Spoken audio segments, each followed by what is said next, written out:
we had got our first glimpse of the Tata Nexon compact SUV concept back in 2014 at the Auto Expo. Now, for the last 3 years, Tata have obviously spent a lot of time working on that concept to bring it to reality. And usually when concepts come to reality, it's not as striking as they were back when they were the concept. And Tata have gone out of their way to ensure that this doesn't happen with this car. And the result is this.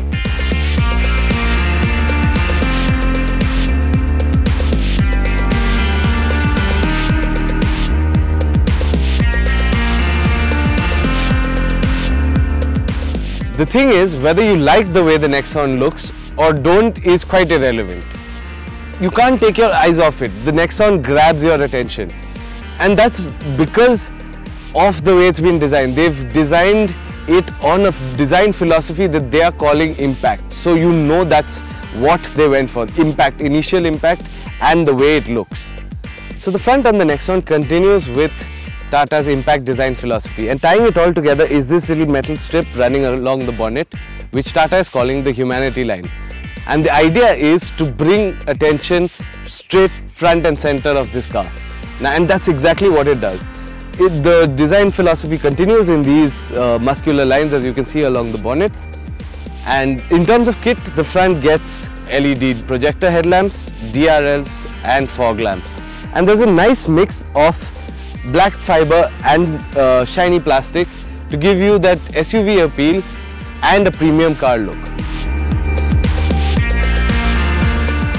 Switch to the profile of the Nexon, and the first thing you notice is that flowing fastback coupe style roofline. Now, to accentuate that, Tata have put another strip just below the window line that they've covered in a special ceramic paint that they've developed in-house. Additionally, you notice these flared wheel arches, 16-inch alloys and 209 millimeters of ground clearance that unashamedly declare Tata's SUV intent with the Tata Nexon. Now, the rear of the Nexon ties together the impact design with a hint of subtlety. It's got clean flowing lines along the boot. It's got a nice spoiler here. It's got these small headlamp clusters which actually make it look more impactful, and then it's got this X line along the side with the ceramic paint that we had talked about earlier. So on the inside of the Nexon is where Tata have really boosted their quality. Everything feels, looks and is quite premium to touch. This brushed aluminium center really ties together the dashboard. I love this rubberized plastic that they've used on the top.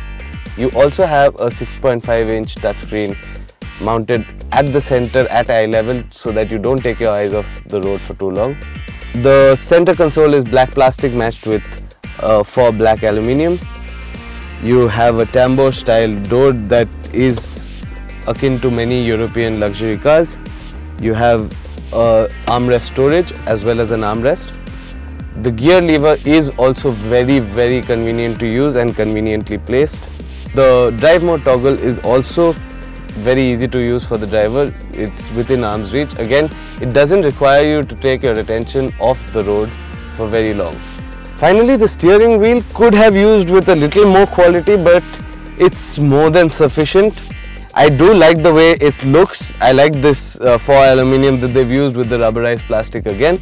It ties it together very nicely, although it could have been slightly meatier in hand. But the interesting bit about the Nexon is this F-Pace style arm key that I'm wearing. So in case I've left the house and I'm not carrying the keys and I'm out for a run, or I'm at the gym where I don't want to carry my keys, this really comes in handy. You just wear this on your wrist, go up to the car, hold down the clutch and it'll start. So you get a lot in terms of storage in the Nexon. You get 1 liter bottle holders on the sides in the door frame. You get a utility door frame which allows water to drain out in case you have something wet. There's also this really handy feature that allows you to hang something that you don't want to hold in your hand, and it can hold up to 2 kilos, so that's great.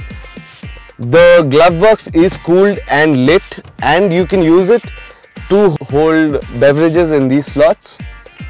It also gets an expandable storage by removing this little tray, so you can put something bigger in the glove box. The Nexon has a 350 litre boot, which is good enough for a weekend getaway. But you can fold the front seats all the way in front to get 650 litres, which they say is enough to fit a washing machine. So now the 1.2 litre turbocharged petrol is mated to a 6-speed gearbox with a lift to shift reverse, which means that you'll have to lift this bottom part of the gear lever to throw it in reverse.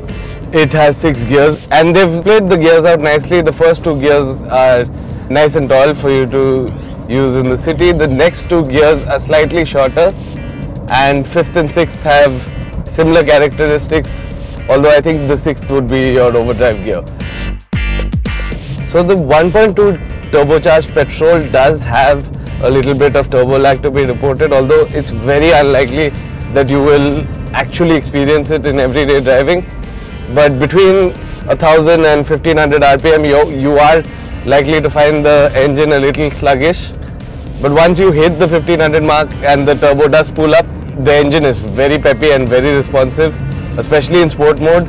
Overtaking most of the time does not require a gear shift down, which tells you all you need to know about how the engine drives.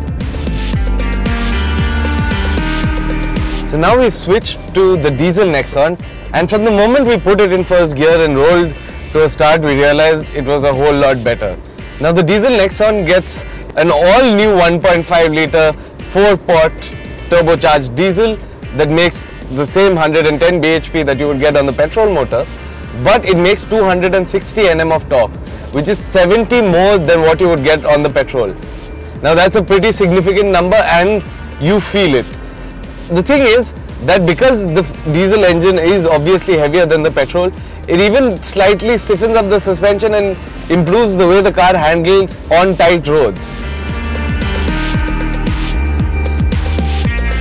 So we spent the entire day here in Kochi driving the 2 Nexons, that is the 1.2 litre petrol and the 1.5 litre diesel.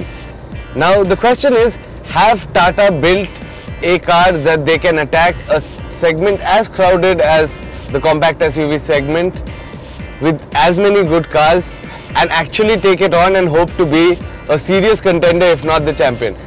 So on that account, yes, Tata have really upped their game as far as quality is concerned. You can feel it from the moment you get into either the petrol or the diesel.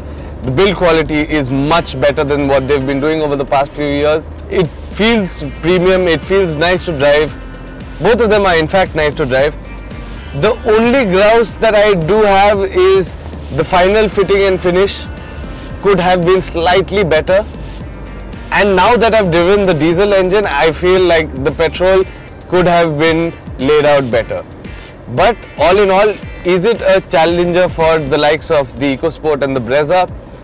I would say the EcoSport will be under duress until the update comes, which we don't know exactly how good or how bad it will be. But it will really be hard to make a call between this car and the Brezza. But just on the basis of this car's contemporary looks over the Brezza's boxy design, I would probably have this over the Brezza just based on that.